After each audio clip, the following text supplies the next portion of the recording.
하나님이 늘 함께 하셨고 그 어디로 가든지 하나님은 이기게 하셨습니다. 원수의 나라 블레셋을 다 정복했어요. 동쪽으로는 모압과 암몬, 남쪽으로는 에돔, 북쪽으로는 소바와 또 아람, 그리고 유브라데 강 지역까지. 창세기 15장 18절에 하나님께서 아브라함에 약속하셨던 그 모든 땅을 다 점령했습니다. 다윗은 고대 근동의 가장 강력한 왕으로 등극했어요. 그것은 자기 힘이 아니라 하나님이 그와 함께 하심이라고 성경은 이렇게 기록합니다. 사무엘하 5장 10절입니다. 같이 읽을게요. 만군의 하나님 여호와께서 함께 하시니 다윗이 점점 강성하여 가니라. 사무엘하 8장 6절은 또 이렇게 얘기합니다. 다윗이 어디로 가든지 여호와께서 이기게 하시니라. 다윗은 그렇게 늘 하나님께 묻고 하나님께서 알게 해주시는 대로 오직 하나님만 의지하고 하나님 말씀대로만 따라갔던 사람이었어요. 믿음과 순종의 사람이었습니다. 그런데 오늘 본문에 보면 다윗이 하나님 앞에 범죄하는 내용을 아주 자세히 기록해 놓고 있어요. 다윗은 한 여자에게 마음을 빼앗겼어요. 하나님 원치 않는 악을 저질렀습니다. 그런데 성경은 하나님이 그렇게 칭찬하고 그렇게 세웠던 그 다윗의 죄를 아주 적나라하게 기록해 놓고 있다고 하는 사실이에요. 다윗은 왜 이런 범죄를 저지르고 말았을까요? 그 이유가 무엇이었을까요? 다윗에게 여자가 한둘인가요? 그럼 마음만 먹으면 얼마든지 더 많은 여자를 가질 수 있었어요. 그럼에도 불구하고 왜 그는 하나님이 그토록 싫어하는 그런 음행을 저지르고 말았을까요? 그가 왜 범죄했을까요? 오늘 말씀의 결론은 이겁니다. 나태와 방심. 나태와 방심은 하나님께서 주신 사명을 상실하게 만들어요. 그리고 결국은 그것 때문에 죄를 범하여 하나님과의 관계를 단절하게 만드는 참 무서운 요리다 하는 것을 우리는 알 수 있습니다. 사무엘하 11장, 오늘 다윗이 범죄하는 사건은 사무엘하 10장과 연결되어져 있는 내용이에요. 그러니까 사무엘하 10장의 이야기는 이미 모든 상황이 다 종결된 내용을 기록하고 있어요. 그러면서 11장에 들어와서 다윗의 문제가 무엇이었는지를 기록하고 있는 그러한 내용이에요. 10장과 11장은 긴밀하게 연결되어져 있다고 하는 사실이에요. 자, 한번 보겠습니다. 오늘 말씀 1절. 그 해가 돌아와 왕들이 출전할 때가 되매 다윗이 요압과 그에게 있는 그의 부하들과 온 이스라엘 군대를 보내니 그들이 암몬 자손을 멸하고 랍바를 에워쌌고 다윗은 예루살렘에 그대로 있더라. 자, 그 해가 돌아와 왕들이 출전할 때가 됐다 그래요. 그 해가 돌아왔다. 이게 무슨 말일까요? 추운 겨울과 수학기인 봄 사이의 기간. 다시 말하면 겨울의 우기가 끝나고 이제 따뜻한 건기가 돌아온 그 사이, 그때를 말하는 겁니다. 다시 말씀드리면 저 우크라이나는 겨울에는 전쟁할 수 있지만 봄이 되면 어떻게 돼요? 땅이 녹아서 질퍽질퍽해서 전차가 가다가 다 수렁에 빠져서 전쟁을 못하죠. 그러다 지금 다시 또 전쟁이 시작되었죠. 얼마 전부터. 그런 때를 말하는 거예요. 전쟁을 수행하기에 적합한 때가 지금 도달했다라고 말하고 있는 거예요. 그래서 이제 왕들이 출전할 때가 된 거예요. 전쟁할 때는 항상 누가 앞장섭니까? 왕이 앞장서죠. 깃발을 들고. 오랫동안 기다리던 적절한 전쟁의 때, 늪지대가 형성되어 있던 땅이 이제는 말라서 괜찮은 때, 늪지대가 이제는 또 겨울에 얼어서 전쟁할 수 있는 때, 이런 때가 된 거예요. 우기가 지나고 건기가 왔고 이제 겨울 수확철이 지나가고 이제 봄에 파종 때가 됐어요. 건기가 돌아왔어요. 이제 군사를 일으켜서 전쟁할 수 있는 그런 때가 되었다라고 하는 거예요. 다윗은 요압과 그의 부하들에게 이렇게 얘기합니다. 오늘 말씀 1절에 암몬 자손을 진멸하라. 암몬을 전부 다 멸하라. 다윗이 이렇게 명령을 내려요. 그리고 요압과 그의 군사들은 보내는데 다윗은 예루살렘에 그대로 남아 있었다라고 성경은 이야기해요. 이게 배경입니다. 자, 그렇다면 중요하죠. 다윗이 왜 암몬을 멸하라고 했을까요? 뜬금없이 했을까요? 10장에 그 내용이 나온다고 말씀드렸죠. 사무엘하 10장 1절과 2절 말씀을 같이 읽겠습니다. 시작. 그 후에 암몬 자손의 왕이 죽고 그의 아들 한운이 대신하여 왕이니 다윗이 이르되 내가 나하스의 아들 한운에게 은총을 베풀되 그의 아버지가 내게 은총을 베푼 것 같이 하리라 하고 다윗이 그의 신하들을 보내 그의 아버지를 조상하라 하니라. 다윗의 신하들이 암몬 자손의 땅에 이르라. 모압 왕, 암몬 왕 한운의 아버지 나하스가 죽었어요. 그리고 이제 한운이 아버지의 뒤를 이어서 모압의 왕이 되었죠. 그런데 아버지 나하스가 죽자 다윗이 조문 사절을 보낸 거예요. 조문 사절을 보냈어요. 그 이유를 이렇게 성경은 이야기해요. 그의 아버지가 내게 은총을 베푼 것 같이 하리라. 이 은총을 베풀었다는 얘기는 다윗이 암몬의 왕 나하스에게 뭔가 큰 은덕을 받았다는 이야기가 아니고요. 이 이야기는 다윗과 암몬 왕 나하스의 한운의 아버지 나하스와의 관계에 언약을 맺었다는 거예요. 언약. 그래서 다윗이 충실하게 그 언약을 잘 지켜오고 있었는데 그 언약의 당사자가 죽었으니까 이제는 어떻게 해요? 그 아들 한운과도 그 언약을 아버지와 맺은 언약을 잘 유지해 가야 되겠다. 그러니까 너희들을 완전히 진멸해 갖고 다 없애버리겠다라고 다윗이 결정한 것은 아니었어요. 그들을 보호해주고 그 아버지와의 그 언약의 관계를 충실히 잘 지켜주겠다. 네 아버지가 죽었으니 아들인 너하고도 그 관계를 유지하겠다라는 선의를 가지고 조문 사절단을 보낸 거예요. 그런데 어떤 일이 벌어졌습니까? 암몬의 신하들과 한운 왕이 오판을 했어요. 다윗은 강한 나라잖아요. 고대 근동에 아주 강력한 나라로 등극했잖아요. 그런데 그의 조문 사절단이 온다는 것은 그들이 볼 때는 이해가 되지 않는 거였어요. 그래서 야, 우리를 침략하기 위해서 저들이 우리를 없애기 위해서 저들이 지금 정탐꾼들을 보낸 것이 아닌가, 그렇게 오해를 하고 한운 왕에게 그렇게 보고를 한 거예요. 자, 3절과 4절 읽겠습니다. 시작. 암몬 자손의 관리들이 그들의 주 한운에게 말하되 왕은 다윗이 조객을 당신에게 보낸 것이 왕의 아버지를 공경함인 줄로 여기시나이까? 다윗이 그의 신하들을 당신에게 보내 이 성을 엿보고 탐지하여 함락시키고자 함이 아니니까 하니, 이에 한운이 다윗의 신하들을 잡아 그들의 수염 절반을 깎고 그들의 의복의 중동 볼기까지 자르고 돌려보내매. 선의를 악의로 갚았어요. 수염 잘라버렸어요. 중둥볼기 이해가 되죠? 엉덩이 툭 튀어나온 고분을 싹 잘라버렸어요. 얼마나 부끄러운 얘기입니까? 예? 옛날에 보면 애기들 엉덩이 나오는 바지 입혔죠, 네이. 예. 그 기저귀 가르기 쉬우라고. 뭐 요즘에는 기저귀가 그런 기저귀가 아니니까 그런 거 없죠. 예. 중동볼기를 싹 자르고 수염을 딱 잘라버렸어요. 다윗이 이 얘기를 들었어요. 분노했습니다. 얼마나 부끄럽고 수치심으로 여겼는지, 너는 수염이 다 자랄 때까지 예루살렘을 들어오지 말아라 하고 여리고에 그냥 머물러 있으라라고 명령했어요. 자, 여러분, 다윗이 당한 수치는 누구의 수치인가요? 다윗이 당한 수치는 누구의 수치예요?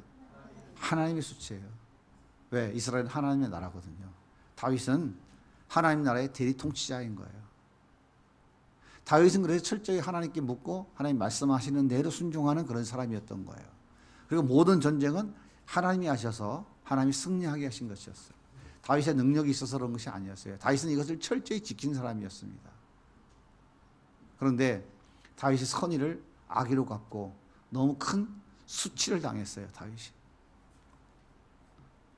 사무엘하 10장 5절 말씀을 한 번 더 읽어볼게요. 시작. 사람들이 이 일을 다윗에게 알리니라. 그 사람들이 크게 부끄러워하며 왕이 그들을 맞이하러 보내 이르기를 너희는 수염이 자라기까지 여러 개 머물다가 돌아오라.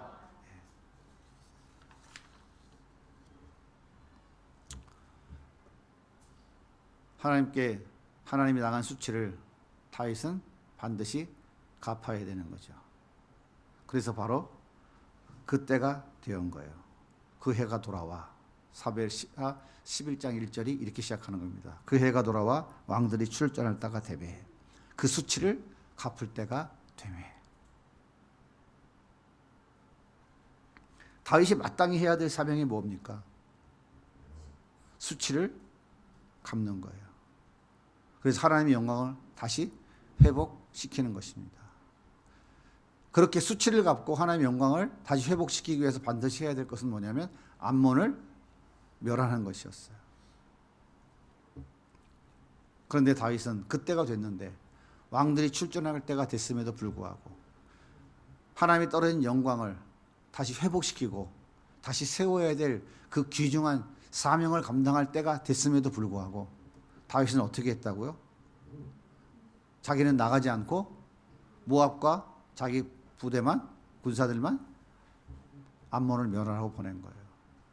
그리고 다윗은 뒹굴뒹굴 침상에 누워서 하루 종일 자다가 오늘 말씀에 보면 저녁이 돼서 슬그머니 일어났어요. 하루 종일 드러누워 있으니까 온몸이 뻑적지근했겠죠. 하루 종일 뒹굴뒹굴 했으니까 얼마나 몸이 근질근질했겠어요. 여러분 생각해 보십시오. 여호와의 수치를 갚아야 되고 하나님의 영광을 회복시켜야 되는 찬스, 때가 이르렀는데 그때를 다윗이 모르고 있었나요? 알고 있었잖아요. 그러니까 요압과 자기 군대를 보냈잖아요. 마땅히 누가 나가야 돼요? 하나님이 세운 대리 통치자인 다윗이 전쟁터 일선에 나가서 하나님의 영광을 회복시키는 그 사명을 감당해야 되는데 다윗은 어떻게 하고 있었어요? 뒹굴뒹굴 침상에서 드러누워 있었어요. 우리는 이것을 어떻게 표현할 수 있을까요? 그의 나태함, 그의 안일함, 게으름. 한마디로 그렇게 표현할 수 있죠. 사명 앞에서 그는 나태하고 게을렀어요. 방심했어요. 하나님의 대리통치자로서 나를 왕으로 세우신 그 하나님의 무너진 영광을 다시 회복시켜야 된다는 이 확실한 사명을 그는 알고 있음에도 불구하고 왕궁에서 뒹굴뒹굴 구르면서 나태와 방심에 빠지고 말았어요. 그러다 저녁에 해가 떨어질 무렵 드러누웠다 허리도 아프니까 몸이 근질근질하고 너무 몸이 무거워서 다윗은 슬그머니 일어났어요. 그리고 왜 하필이면 왕궁 정원을 거닐지 왕궁 옥상으로 기어 올라갔는지도 모르겠어. 아무튼 성경은 다윗이 왕궁 옥상으로 올라갔다고 이야기하고 있어요. 왕궁 옥상에 올라가서 뭐 했을까요? 아유 오늘 왜 이렇게 몸이 무겁냐, 아유 힘들어 이러고 있다가 갑자기 저 아래 웬 여인이, 아름다운 여인이 눈에 딱 보였어요. 웬 여자가 목욕하고 있는 게 보였어요. 성경은 이렇게 얘기합니다. 2절 말씀을 같이 읽을게요. 시작. 저녁 때에 다윗이 그의 침상에서 일어나 왕궁 옥상에서 거닐다가 그곳에 보니 한 여인이 목욕을 하는데 심히 아름다워 보이는지라. 심히 아름다워 보였대요. 저는 이 말씀이 충분히 이해가 돼요. 충분히 이해가 돼요. 왜 심히 아름답게 보였다고 성경이 기록했는지 충분히 이해가 돼요. 제가 예루살렘 성에서 처음 밑을 내려다 보니까 여인이 목욕하는 것은 절대 보이지 않아요. 보이지 않습니다. 예루살렘 성벽에서 이렇게 내려다보면 저 밑에 집들이 있어요. 목욕하는 건 보이지 않아요. 그런데 다윗이 목욕하는 그 여자가 심히 아름답게 보였을까요? 그건 뭘까요? 웬 여자가 목욕하는 것 같이 보였겠죠. 성경에 보니까 부정한 기간이 끝나고 다윗이 왕궁에 데리고 들어왔다라고 얘기하죠. 여자가 부정한 기간이 어떤 때예요? 성경에 보면 예. 한 달에 한 번씩 찾아오는 그 마법, 그때를 부정한 때라고 하는 거예요. 그때 그 부정을 날마다 여자가 씻어내는 거예요. 그 광경을 본 거예요. 그게 아름답습니까? 보이지도 않아요. 근데 이 여인이 아름답다고, 심히 아름답다고 보여요. 무슨 얘기입니까? 실제 이 여자는 아름다운 여자라는 뜻이 아니에요. 웬 여자가 지금 저 머리에서 목욕을 하는 것 같이 보여. 느낌에 웬 여자가 목욕하는 것 같이 보이는 거야. 근데 그 여자를 보는 순간 그 정욕이 불타올라서 억제할 수 없는 상태에 이르렀다라고 하는 말이에요. 그런데 성경에서 심히 아름다웠다라고 표현하는 것은 다윗이 그 여자를 보는 순간 이 마음에 제어할 수 없는 정욕이 불타올랐다 이 말이에요.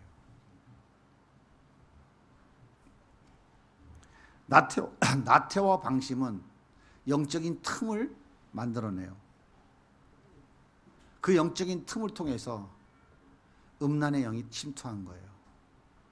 그 영적인 틈 속에 각자 여러분이 가지고 있는 가장 약한 부분을 통하여 사단이가 침투해 들어오는 거예요.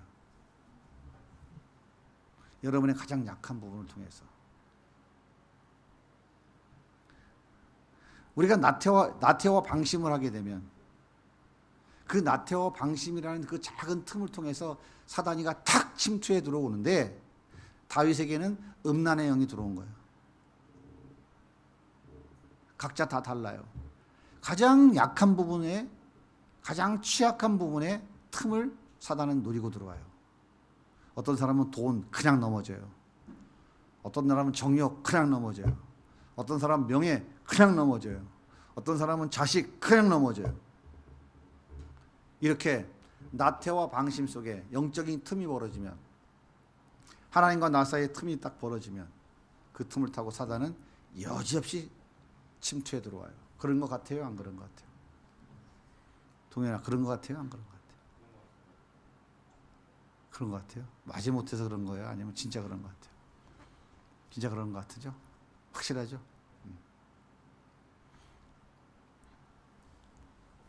그래서 사도 바울이 뭐라 그러냐면 항상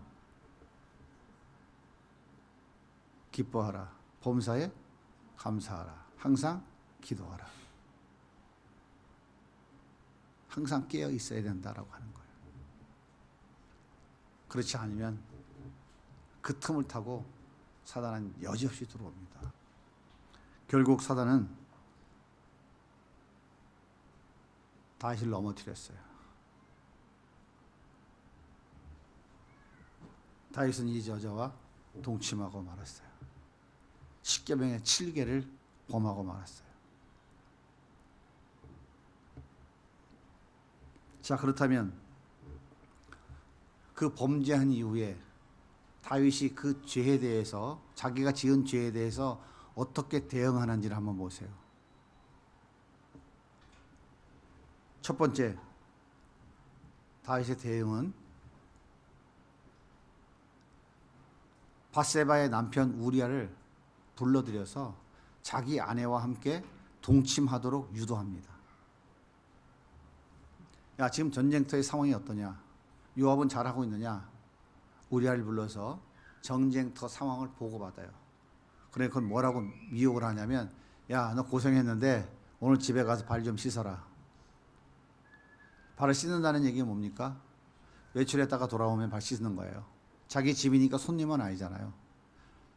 오늘 좀 집에 가서 발 씻어라. 너 오늘 집에 가서 편히 쉬었다가 내일 다시 전쟁터로 가라. 그 얘기를 하는 거예요. 다윗의 의도가 뭘까요? 전쟁터에서 돌아와서 아내를 만나고 아내와 함께 그동안의 이야기를 하면서 그날 밤 함께 동침하라고 하는 것이 다윗의 계략이었어요.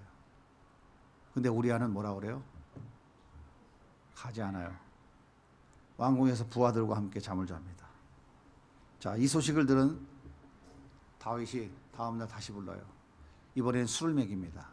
술을 잔뜩 먹여가지고 집에 들어가서 쉬었다가 내일 가도록 또 유도합니다. 근데 우리아는 그렇게 하지 않아요. 내주 요압도 지금 전쟁터에, 왕의 군사들도 지금 전쟁터에서 힘들고 어려운 과정을 겪고 있는데 어떻게 나 혼자 내 아내와 동침할 수 있겠습니까? 난 그렇게 못하겠습니다 하고 왕실 한 구석에서 자기 부하들과 함께 잠을 잡니다. 얼마나 충성스러운 부하예요. 다윗은 2번이나 다 실패했어요. 모든 것을 다 우리에게 덮어 씌우고 위장하고 자기는 빠져나가려고 했는데 실패했어요. 그러자 두 번째 방법은 뭐냐? 요압에게 편지를 씁니다.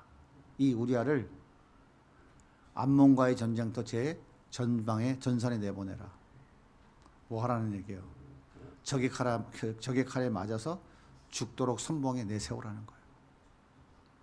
그리고 그 편지를 누가 가지고 갑니까? 우리아가 들고 갑니다. 여러분, 다윗이 얼마나 악한 사람이에요. 너무 악하죠. 자기의 죄를 덮기 위해서 사람 죽이는 일도 마다하지 않고요. 자기를 죽이라고 쓴 편지를 자기가 들고 나 죽여주세요 하고 요압에게 가는 거예요. 그런데 그 우리아는 얼마나 충성스럽습니까? 왕이 시키는 대로 하잖아요. 그래서 결국은 죽어요. 죄에 대해서 다윗이 대처한 방안이 바로 이것입니다. 우린 영적 전쟁에서 반드시 기억해야 될 거 있어요. 영적 전쟁은 단 2가지밖에 없습니다. 결과가 이기든지 아니면 지든지 둘 중에 한 가지예요. 타협은 없습니다. 적당한 거 없어요. 천국 아니면 지옥이지 중간에 연옥 이런 거 없습니다. 이것이 영적 전쟁이에요. 사단은 우리의 영적 방심과 나태함을 절대로 그냥 지나치지 않는다 하는 사실을 명심하셔야 돼요. 사단은 우는 사자와 같이 자기의 택한 백성들을 넘어뜨리기 위해서 졸지도 방학도 없이 휴가도 없이 두루 찾아다니고 있어요. 베드로 사도가 베드로전서 이야기하고 있잖아요. 그래서 그 영적인 방심과 나태함의 틈이 딱 보이는 순간 사단은 여지없이 그 틈을 차고 들어옵니다. 나 너한테 공격한다. 준비해. 야야야 준비해. 펜타킥 날아간다. 그런 거 없어요. 여러분 만약에 사단이가 오늘 나한테 공격해 온다. 버스 타고 가다가 맨날 몇 번 저기 뭐 호계동 사거리에서 네가 좌회전할 때 덤프 트럭이 반드시 너를 공격해 올 거야. 사단이가 그렇게 역사할 거야. 만약에 미리 예고편 주나요? 그럼 누가 걸로 가요? 돌아서 가지. 절대 그렇게 하지 않는다니까요. 여러분 이게 지금 이 말씀이 여러분 가볍게 여겨집니까? 다윗이 어떤 사람이라고요? 하나님이 함께 하셔서 늘 승리하게 한 사람이라고요. 창세기 15장 8절에 하나님이 아브라함에 약속한 그 땅을 다윗 시대에 다 완성했다니까요. 그런 사람이에요. 하나님 마음에 합한 사람이라고 얘기했던 사람이 다윗이라니까요. 근데 그거 한순간 방심과 나태와 방심 그 한순간에 어떻게 됐어요? 무지막지한 죄의 수렁으로 떨어진 거예요. 그렇게 무서운 거라고요. 그래서 늘 깨어 있어야 된다고요. 예수님께서 슬기로운 다스처너 비유를 통해서도 늘 뭐 하라고요? 깨어 있으라고요. 늘 기름 준비하라고요.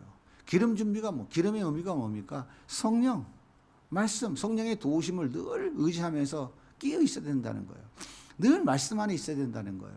요한복음에서 뭐라 그래요? 포도나무 가지 비유를 통해서 늘 주님과 붙어 있어야 된다는 거예요. 그분 안에 있어야 된다는 거예요. 그분이 내 안에 있어야 된다는 거예요. 그것이 바로 뭐예요? 내 집의 문표의 이름을 예수님으로 바꿔도 하는 거예요. 내가 주인이 아니라. 다 똑같은 표현을 여러 가지 방법으로 은유적 표현을 여러 가지로 다양하게 하고 있는 거예요. 신약의 이야기는 구약의 이야기하고 똑같은 거예요. 그래서 영적 전쟁에는 잠시의 방심도 용납되지 않아요. 여러분 꼭 명심하셔야 됩니다. 우리가 더 행복 캠프가 이제 신청 오늘 마감되고 본격적인 마무리 준비가 시작될 거예요. 7번 했으니까 8번째도 뭐 어떻게 되겠지. 절대 안 됩니다. 그런 방심, 그런 나태함 가지면요. 바로 사단이가 치고 들어와요. 여러분 지금 흘러가는 흐름을 보면 모르겠어요? 좀 뭔가 다른 것 같지 않습니까? 정신 똑바로 차려야 돼요. 이 속에서도 지금 이 흘러가는 이 흐름 속에서도 사단이는 건드린다고요. 끝까지 깨어서 기도해야 됩니다. 우리가 깨어 기도하고 준비할수록 사단은 더 강력하게, 더 교묘하게 이 모양 저 모양으로 그 대오를 깨트리기 위해서 역사를 해요. 여리고성을 돌 때 하나님 뭐라고 말씀하셨다고요? 내 입을 닫으라고. 입 벌리게 만든다니까요. 두고 보세요. 반드시 그런 일이 벌어지지.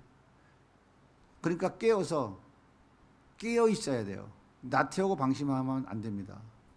영적으로 무장하려고 하고 설려고 할수록 사단은 더 강력하게 도전하는 거예요. 게임이 되지 않으면 내비둡니다.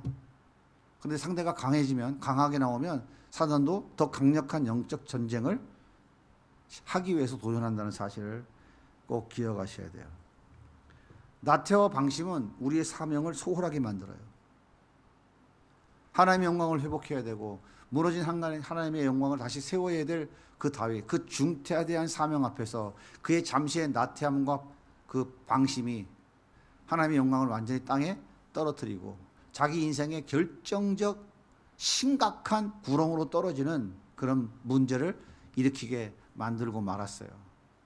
얼마나 작은 방심입니까? 얼마나 작은 나태함이에요. 옛말이 그런 말이 있죠. 바늘도둑이 소독된다고. 작은 구멍이 댐을 무너뜨린다고. 우리가 모르고 갈 때는 그냥 가요.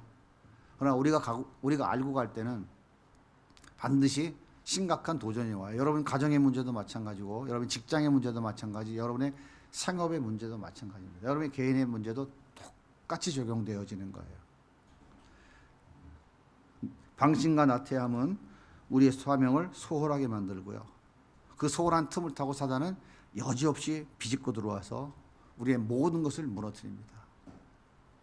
다윗은 은밀하게 한 여인을 범했지만 그는 백주대낮에 자기의 아내들이 비참하게 성폭격 나가는 꼴을 자기 눈으로 봐야 됐어요.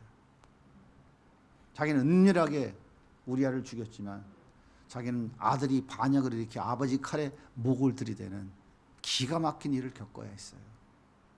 그는 하나님 앞에 나중에 회개할 때 어떻게 합니까? 베개가 눈물에 젖을 만큼 하나님께 회개한 거예요. 완고하면 안 돼요. 우리가 지금 캠프를 준비하고 하나님께서 우리에게 말씀하시는 것은 기도하면서 내 발에 신을 벗으라는 거예요. 우리의 갖가지 영혼에 녹슬어 있는 것들을 다 씻어내라는 거예요. 더 낮아지고 겸손하라는 거예요. 그 이유가 뭘까요? 자, 왜 우리 안에 있는 여러 가지 더러운 것들, 세상 때가 묻어있는 것을 다 씻어내라고 하시냐고요. 즉 우리의 발의 신을 왜 벗으라고 하시냐고요. 우리 힘으로 안 되니까 금식하면서라도 그렇게 하라고 계속 강조하고 계시잖아요. 그죠? 나태하고 방심하지 말라고 계속 강조하고 계시잖아요. 또 땀방울 핏방울 되도록 기도하셨던 예수님처럼 우리도 기도하면서 그 과정을 견뎌내라고 하시잖아요. 왜 주님이 우리에게 자꾸 말씀하실까요? 결국 그 얘기는 뭡니까? 우리 하나님이 바르게 쓰시기를 원하시는 거예요. 우리 쓰시려고, 교회를 쓰시려고, 여러분을 쓰시기 위해서, 하나님이 원하시는 뜻을 이루는 도구로 쓰시기 위해서 우리를 훈련하고 연단하시고 만들어 가시는 과정인 거예요. 지금까지 했던 것과 다르잖아요. 그럼 앞으로 뭘 우리가 기대할 수 있어요? 와, 우리가 예상 못했던 새 일을 하나님은 계획하고 계시구나. 그 정도도 안 느껴져? 느껴지죠? 무슨 얘기인지 알겠습니까? 알겠어요? 그래서 하시는 거지 다른 게 아니에요. 제가 그거를 너무 강조를 하게 되면 여러분이 가슴이 그렇게 부풀어 오기 때문에 그걸 강조 안 하고 자꾸 현실에 내 문제를 놓고 제가 강조하는 이유는 그래서 그러는 거예요. 이걸 강조하면 자연히 이건 되는 건데 이건 강조 안 하고 이것만 자꾸 강조하면 어떻게 돼요? 이 속에 다 그냥 허파에 바람 들어간다니까. 물 차는 게 아니라 바람 찬단 말이에요. 정신 똑바로 차리고 하나님이 여러분을 쓰시려고 그러는 거예요. 우리 교회를 쓰시려고 그러는 거예요. 이 어려운 때에 하나님께 쓰시겠다고 우리를 준비시키시는 거예요. 제가 수없이 얘기하지만 이런 준비의 과정은 고난의 과정이에요. 이 과정을 견뎌내지 않으면, 이겨내지 않으면 우리는 쓰임받을 수는 없어요. 하나님의 일을 감당하는 우리가 이런 영적 전쟁에서 승리하는 이 몸부림이 없이 하나님을 감당할 수 있을 것 같아요? 제가 계속 반복해서 설교하잖아요. 정신을 똑바로 차려야 돼요. 정신 차리고 똑바로 차리고 하나님 뜻을 바르게 깨닫고 바르게 영적 전쟁에서 승리하는 사람은 쓰임받을 것이고, 그렇지 못한 분들은 다 도태됩니다. 다 주저앉아요. 제 얘기를 우습게 들으시면 안 됩니다. 제가 두 가지 얘기했어요. 반드시 사단은 가만두지 않고 이런저런 일을 건드린다. 꼭 명심하셔야 돼요. 깨어있지 않으면, 나태하고 방심하면 다 넘어집니다. 그게 오늘 하나님께서 우리에게 주시는 말씀이에요. 결론은 무릎을 높이 세우시면 됩니다. 내 안에서 뭔가가 올라오려고 그러면 예수 이름으로 물리치고 낮아져야 돼요. 지금 뭐 3일, 5일씩, 일주일씩 금식한 사람들 꼭 명심하세요. 여러분 마음에는 지금도 나는 일주일 금식했어, 나는 5일 금식했어, 니들은 못 왔잖아. 이 사단이가 지금도 계속 치밀고 있어. 그러니까 여러분 깨어 있어야 돼요. 정신 똑바로 차리고 있어야 돼요. 멍하고 있으면 반드시 그 사람한테 문제 생깁니다. 반드시 문제 생겨요. 멍하고 있으면 안 돼요. 깨어 기도해야 됩니다. 지금은 치열한 영적 전쟁이 시작됐어요. 그래서 깨어 있지 않으면 그 순간 자빠지는 거예요. 그 순간 자빠지는 순간 성령의 도구가 아니라 사단의 도구가 되는 거야. 길길이 날고 뛰고. 어떻게 하는지 아세요? 한 가지만 더 얘기해 줄까? 나는 거룩한 척 하는데 사단이가 역사하니까 그 거룩한 척하는 행동과 말에 그 공동체의 영혼들은 다 상처받고 다 힘들고 무기력해지고, 이게 뭐야? 너 왜 이렇게 안 되는 거야? 힘들어 죽겠어. 이렇게 반응이 나오는 거예요. 아시겠어요? 성령이 역사하시면 다 연약하고 부족해도 주여 왜 이렇게 힘이 나지? 더 열심히 잘해야 되겠다. 이런 영적인 분위기가 흘러가게 되어 있는 거예요. 아시겠습니까? 그래도 잘 몰라? 몰라도 할 수 없지 뭐 어떻게. 그런 줄 알고 깨어 기도합시다. 정신 똑바로 차립시다. 나태하고 방심하면 안 돼요. 여기서 승리하면 하나님이 와, 하나님 정말 일하심이 대단하네. 와, 우리를 통해서 하나님 정말 일하고 계시네. 와, 이런 거였어? 하고 놀랍게 역사하신 하나님을 반드시 보게 됩니다.